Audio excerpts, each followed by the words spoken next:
എപ്പോഴും ക്ഷീണമാണോ എങ്കിൽ ഈ വീഡിയോ നിങ്ങൾക്കുള്ളതാണ്. ക്ഷീണം മാറ്റാനും ഊർജം തിരിച്ചെടുക്കാനും വീട്ടിൽ തന്നെ ചെയ്യാവുന്ന ഒരു സീക്രട്ട് ഇതാ. നമ്മുടെ ശരീരത്തിലെ ഓക്സിജൻ ട്രാൻസ്പോർട്ടിന് അയൺ വളരെയധികം ആവശ്യമാണ്.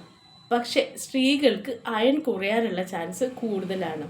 ഒന്നാമത് പീരീഡ്സ് ആകുമ്പോൾ അല്ലെങ്കിൽ പ്രഗ്നൻസിയിൽ പാലൂട്ടുമ്പോൾ ഇതൊക്കെ അയൺ കുറയാനുള്ള ചാൻസാണ്. ചീര, പരിപ്പ്, റാഗി, ബീട്രൂട്ട്സ്, കടല, ബീൻസ്, പയർ മുതലായവയൊക്കെ കഴിക്കുമ്പോൾ നമ്മുടെ ശരീരത്തിൽ അയൺ കിട്ടുന്നുണ്ട്. പക്ഷേ അയൺ കൂടുതലായിട്ട് നമ്മുടെ ശരീരത്തിൽ ആഗിരണം ചെയ്യാൻ വേണ്ടിയിട്ട് നമ്മൾ വൈറ്റമിൻ സിയും കൂടെ കൂട്ടിച്ചേർക്കണം. അപ്പോൾ അയൺ കഴിക്കുമ്പോൾ നമ്മൾ വൈറ്റമിൻ സിയും കൂടെ കൂട്ടിച്ചേർക്കണം. എന്ത് ചെയ്യാൻ കഴിയും? ഭക്ഷണത്തിൽ ബുദ്ധിപരമായിട്ട് വൈറ്റമിൻ സിയുടെ അളവ് കൂട്ടാം.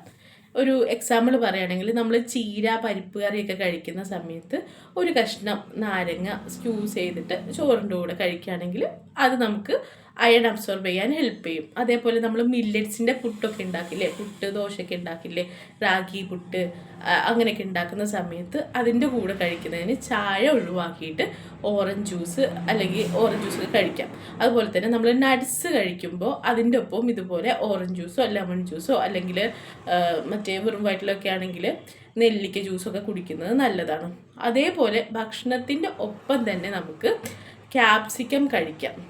ക്യാപ്സിക്കം വെച്ചിട്ട് സലാഡുകളൊക്കെ ഉണ്ടാക്കിയിട്ട് അതും ഈ കടല അതുപോലെയുള്ള ഭക്ഷണങ്ങളൊക്കെ കഴിക്കുന്ന സമയത്ത് ക്യാപ്സിക്കം വെച്ചിട്ട് സലാഡാക്കിയിട്ട് കഴിക്കുന്നതും വൈറ്റമിൻ സി ശരീരത്തിൽ കൂട്ടാൻ സഹായിക്കുന്നവയാണ്. അയൺ നമുക്ക് എനർജി തരുന്നു. വൈറ്റമിൻ സി നമ്മൾ കഴിച്ചാൽ ആ അയൺ അബ്സോർബ് ചെയ്യാൻ ഹെൽപ്പ് ചെയ്യുന്നു. ഈ കാര്യം നിങ്ങൾക്ക് മനസ്സിലായി എന്ന് ഞാൻ വിശ്വസിക്കുന്നു. അപ്പോൾ ഇനിയും നമ്മളിതുപോലത്തെ വീഡിയോ ചെയ്യുന്നതാണ്. അപ്പോൾ ഈ കാര്യം മനസ്സിലായിട്ടുണ്ടെങ്കിൽ ഒരു ലൈക്ക് അടിക്കുക.